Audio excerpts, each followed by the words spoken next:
तो hello guys, DSA series के पिछले वीडियो में हमने बात किया था स्टैक्स के बारे में। तो अभी इस वीडियो में हम देखेंगे क्यूज के बारे में। तो ये एक लीनियर डेटा स्ट्रक्चर है, तो इसके बारे में जो भी इसके ऑपरेशन है सब कुछ मैं इस वीडियो में आपको बता दूंगा और आपको इसके बाद और कोई ट्यूटोरियल देखना नहीं पड़ेगा। तो इस वीडियो को एंड तक देखना और एक भी सेकंड स्किप मत करना। चलिए वीडियो को शुरू करते हैं। तो क्यूज जो है लीनियर डेटा स्ट्रक्चर है, मैंने आपको पहले ही बता दिया था और इसके अंदर हम दो ऑपरेशन ट्राई करेंगे, एन क्यू और डी क्यू। तो ये एक बेसिक क्यूज का स्ट्रक्चर है जिसमें एक पोर्शन होता है फ्रंट, एक होता है रियर।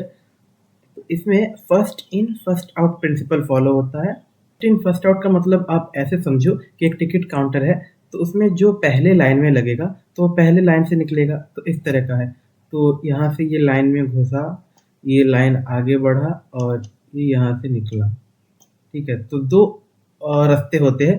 मैं आपको मेरे हैंड रिटन नोट से दिखाता हूँ कि जैसे कि ये टिकट काउंटर का लाइन है, तो इसको यहाँ से जाके यहाँ पे लाइन पे लगना होगा। ये पहले आगे जाके लाइन को तोड़ के लाइन में नहीं लग सकता, और लाइन में जो आगे था वो पहले टिकट लेके बाहर निकल जाएगा। तो दो रास्ते होते हैं, एक एंट्री और एक एग्जिट, इस तरह का। तो इसको हम फ्रंट और रियर से समझेंगे। तो चलिए इसको बनाते हैं। इसको हम लिंक लिस्ट का यूज़ करके बनाएंगे। तो लिंक लिस्ट का मतलब क्या है, पहले हमें कोई एक नोड क्लास बनाना ही होगा। लिंक लिस्ट का यूज़ करेंगे मतलब एक नोड क्लास ज़रूर चाहिए। अब हम नोड क्लास बना लेंगे। नोड क्लास बनाने के लिए पहले हम डिफाइन करेंगे नोड क्लास का जो इनिशियलाइजेशन है उसको पहले करना होगा। इनिशियलाइजेशन करने के लिए दो आर्ग्यूमेंट है, सेल्फ और वैल्यू। मतलब बेसिकली एक ही आर्ग्यूमेंट है, वैल्यू। सेल्फ आपको देना पड़ेगा। Self dot data equal to value, मतलब मैंने आपको लिंक लिस्ट, आपको आपने अगर हमारा लिंक लिस्ट का वीडियो नहीं देखा जाके वहाँ पे देख लेना। लिंक लिस्ट मतलब एक नोड होता है, नोड के इस तरफ डेटा होता है और इस तरफ इसको हम नेक्स्ट कहते हैं। मतलब ये लेफ्ट वाला वैल्यू है और ये वाला दूसरे एलिमेंट का एड्रेस है। ठीक है, तो पहले हम एक ही नोड को इनिशियलाइज करेंगे। एक ही नोड को इनिशियलाइज करने का मतलब है self dot data equal to value, जो वैल्यू हम इसके अंदर से पास करेंगे, और self dot next equal to none, क्योंकि इसके बाद जो होगा उसका एड्रेस हमको नहीं पता, क्योंकि हम एक ही नोड बना रहे हैं ना, तो उसके बाद कुछ है ही नहीं फिलहाल के लिए। तो यहाँ मैंने उसको एक्सप्लेन कर दिया है, आप वीडियो को पॉज करके पढ़ सकते हो। उसके बाद मेन चीज़ जो है क्यू का क्लास। तो एम्प्टी क्यू को पहले इनिशियलाइज करेंगे। एम्प्टी क्यू को इनिशियलाइज करने के लिए हम डिफाइन करेंगे, मतलब इनिशियलाइज कर जैसे ही करना होता है पाइथन में नॉर्मल ऑब्जेक्ट, वैसे करेंगे। सेल्फ देंगे, self dot front equal to none, क्योंकि शुरू में नन है। Self dot rear equal to none, मतलब ये इस तरह का क्यू है। क्यू आपको आप इस तरह से समझो, यहाँ भी कुछ नहीं है, यहाँ भी कुछ नहीं है, मतलब कोई एलिमेंट ही नहीं है। ठीक है, एम्प्टी क्यू को इनिशियलाइज किया, मतलब एम्प्टी टिकट काउंटर। अब एक एक करके लोग टिकट काउंटर में जाएंगे, टिकट खरीदेंगे। ठीक है, ये एंट्री है और ये एग्जिट है, फ्रंट और रियर, फ्रंट और रियर। अब हम इसके अंदर ऑपरेशंस देखेंगे, एनक्यू ऑपरेशंस। तो इसके अंदर एक एक करके लोग डालने होंगे ना, एलिमेंट्स डालने होंगे। तो ऑपरेशंस देख लेते हैं।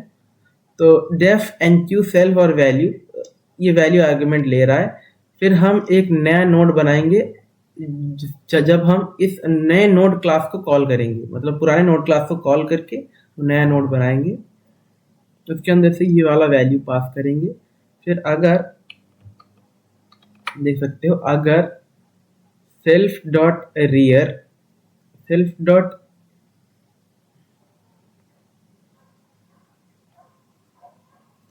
If self dot rear is none, अगर ये पीछे से चेक करेगा। ठीक है, ये जो पूरा क्यू है इसको ये पीछे से चेक करेगा कि सेल्फ डॉट रियर अगर खाली है, मतलब कुछ है ही नहीं आखिर में, तो हम ऐसा कर सकते हैं कि सिर्फ फ्रंट में एक नोड लगा देंगे, तो वहीं एक एनक्यूब ऑपरेशन हो जाएगा। तो हम क्या कर देंगे, सेल्फ डॉट रियर अगर खाली है तो self dot front equal to new node, new node का वैल्यू सेल्फ डॉट फ्रंट में डाल देंगे, और self dot rear equal to new node, क्योंकि रियर भी वही है। ठीक है, तो एक ही नोड डालेंगे, अगर खाली है तो एक ही नोड डालेंगे ना, तो सेल्फ डॉट फ्रंट भी वही होगा, रियर भी वही होगा। अगर खाली नहीं है, एल्स, तो self dot rear dot next equal to new node. खाली नहीं मतलब यहाँ कुछ है, तो यहाँ पे एक नोड मिलेगा। मैं आपको बड़ा करके दिखाते हैं, यहाँ पे एक नोड मिलेगा। Self dot rear dot next equal to new node, तो ये नेक्स्ट है, यहाँ पे हम न्यू नोड का एड्रेस स्टोर कर लेंगे। एड्रेस स्टोर होगा, ये इसमें एक पॉइंटर मिल गया, न्यू नोड कहाँ पे है। अब self dot rear equal to new node, यहाँ पे उसका वैल्यू हम डाल देंगे तो हो गया। ये हमारा एक एनक्यू ऑपरेशन हो गया, एक एलिमेंट हमने डाल दिया। यहाँ पे मैंने इसको एक्सप्लेन किया है, आप पढ़ सकते हो।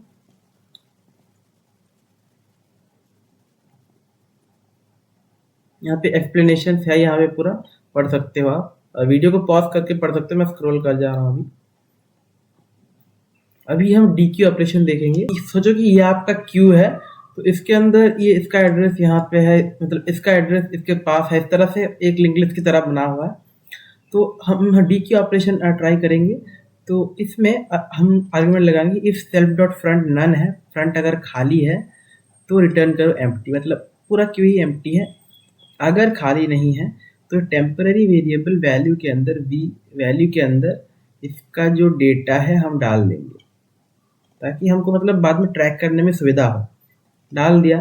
अब self dot front equal to self dot front dot next, मतलब ये जो पार्ट है इसको हमने अलग कर दिया, ये पार्ट खो गया। इसका एड्रेस हमने ले लिया, फिर इसको डिलीट कर दिया, ठीक है। इसके अंदर जो वैल्यू था वो हमने अपने पास रखा और इस नोड को पूरा डिलीट ही कर दिया। तो हमारा फ्रंट डॉट नेक्स्ट अब नया फ्रंट बन गया। तो ये अब नया फ्रंट है, ये अभी भी रियर है। उसके बाद फिर से हम कंडीशन लगाएंगे if self dot front is none, ठीक है। अगर सेल्फ डॉट फ्रंट फिर से नन है, मतलब अगर इसमें एक ही एलिमेंट था तो उसको अगर हम डिलीट कर देंगे तो सेल्फ डॉट फ्रंट नन बन जाएगा। नन है तो सेल्फ डॉट रियर को भी नन कर दो, ठीक है। रियर के अंदर भी नन वैल्यू डाल दो। हमको रियर के बारे में कुछ आइडिया ही नहीं है, तो हम बोलेंगे अगर फ्रंट में ही कुछ नहीं है तो उसके बाद तो कुछ होगा ही नहीं, तो रियर को भी नन कर दो। और अगर ये सब भी नहीं हो रहा तो वैल्यू को ही रिटर्न करो। तो ये रिटर्न करेगा कौन सा वैल्यू हमने क्या किया है। तो यहाँ पे मैंने सारे एक्सप्लेनेशन डाल दिए हैं, आप पढ़ सकते हो। यहाँ पे सारे एक्सप्लेनेशन है, वीडियो को पॉज करके पढ़ लेना। अब हम ट्रावर्स करेंगे क्यू को। ये सबसे इजी वाला है। क्यू को ट्रावर्स करने के लिए एक टेम्पररी वेरिएबल लेंगे, इसके सेल्फ डॉट फ्रंट को डालेंगे, फिर एक लूप चलाएंगे while temp is not none, जब तक टेम्प खाली नहीं होता, जब तक रियर पार करके चला नहीं जाता, मतलब जब तक टेम्प का वैल्यू नल नहीं हो जाता, तब तक टेम्प का डेटा प्रिंट करते जाओ और टेम्प को अपडेट करते जाओ। मतलब जैसे हम कहते थे ना T equal to T plus plus, तो वैसे ही लिंक लिस्ट से हम जब क्यू बना रहे हैं तो हमको अपडेट करने का रूल ये होता है कि variable equal two variable dot next, मतलब नोड का नाम इक्वल टू नोड का नाम डॉट नेक्स्ट, ठीक है। तो ये इजी है, यहाँ पे एक्सप्लेनेशन भी है। अब एक ऑपरेशन देखते हैं, इज एम्प्टी ऑपरेशन। मतलब अगर हम बोलेंगे इज एम्प्टी के अंदर हम उसका नाम देंगे तो वो ट्रू या फॉल्स रिटर्न करेगा। Return self dot front equal to none, तो अगर सेल्फ डॉट फ्रंट खाली है तो वो ट्रू रिटर्न करेगा, एम्प्टी है इज एम्प्टी ट्रू, समझे।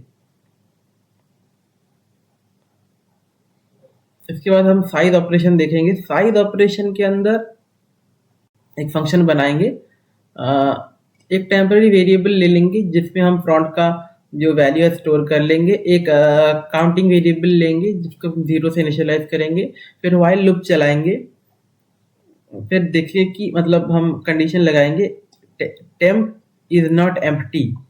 जब तक टेम्पररी वेरिएबल हमारा एम्प्टी नहीं होता तब तक काउंटर को बढ़ाते जाओ और टेम्प को अपडेट करते जाओ, जैसे पिछली बार हमने अपडेट किया था वैसे, और आखिर में काउंटर का वैल्यू रिटर्न कर दो तो हमको मिल जाएगा साइज। ये मतलब ऑब्वियसली अगर आप पाइथन पढ़े होंगे तो ये बहुत ही ऑब्वियस है। अभी हम देखेंगे दो स्टैक से कैसे, आई होप आपने हमारा स्टैक का वीडियो देख लिया होगा, तो आप देखेंगे दो स्टैक से कैसे क्यू बना सकते हैं। एक एन क्यू के लिए इस्तेमाल करेंगे, एक डी क्यू के लिए इस्तेमाल करेंगे। ये बहुत ही ट्रिकी है लेकिन बहुत ही इंटरेस्टिंग भी है, तो फॉलो अप करना। तो पहले ही हमने माई क्यू क्लास बना लिया, इनिशियलाइज कर लिया, लेकिन अब स्टैक से इनिशियलाइज करेंगे। सेल्फ डॉट S1, ये S1 एन क्यू ऑपरेशन के लिए स्टैक है, यहाँ पे मैंने लिख रखा है S1 यहाँ पे एन क्यू ऑपरेशन के लिए स्टैक है। S2 DQ ऑपरेशन के लिए स्टैक है, यहाँ पे लिख रखा है। अब इनिशियलाइज हो गया मेरा क्यू।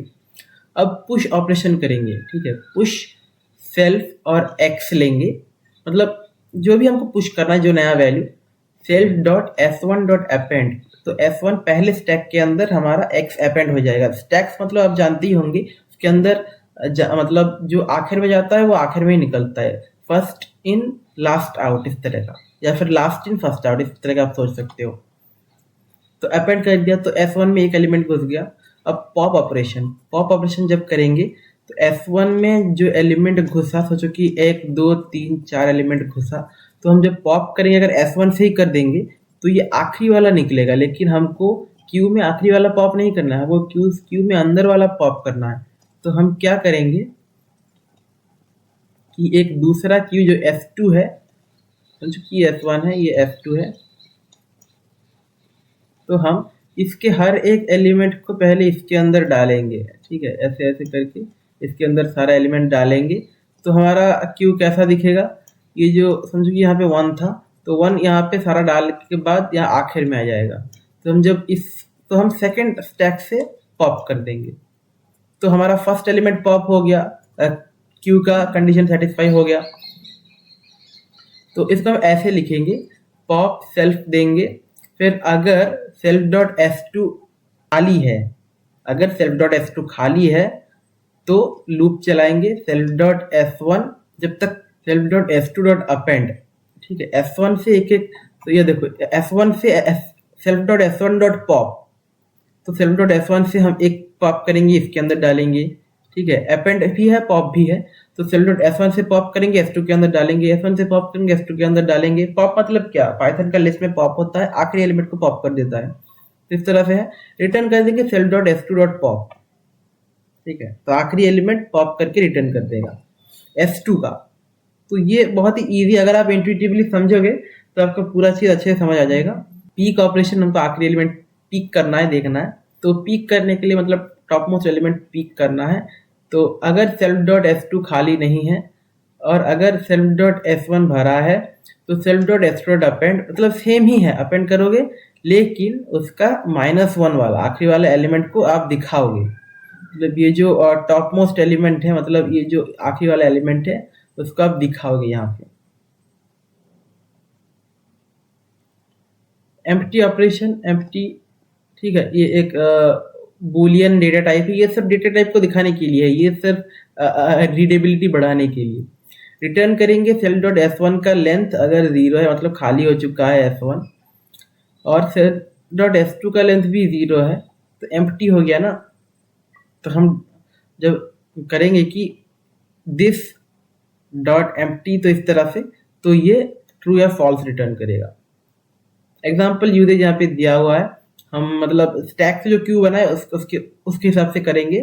तो क्यू डॉट पुश करेंगे तो 1 पुश करेंगे तो 1 घुस जाएगा, पुश 2 करेंगे तो 2 घुस जाएगा, 3 करेंगे 3 घुस जाएगा। फिर जब पॉप करेंगे तो हमारा पहले निकलेगा 1, फिर पॉप करके निकलेगा 2, फिर पॉप करके निकलेगा 3। तो नॉर्मल स्टैक में क्या होता, पॉप करते तो जो आखिर में घुसा था 3 पहले निकलता, ठीक है। तो ये first in first out order आपको समझ आ गया होगा। तो यहाँ पे सारे लॉजिक्स लिस्टेड है, मैं कोशिश करूंगा कि ये PDF मैं आपको दिखा दूं। तो यहाँ पे मेरे हैंड रिटन नोट्स भी है, आप कमेंट में बताना आपको हैंड रिटन नोट्स चाहिए कि PDF चाहिए, तो मतलब मैं दोनों ही आपको प्रोवाइड करने की कोशिश करूंगा। तो आज के लिए था इतना ही, मिलते हैं नेक्स्ट वीडियो में। अगर अच्छा लगा वीडियो को जरूर से लाइक करना और सब्सक्राइब कर देना।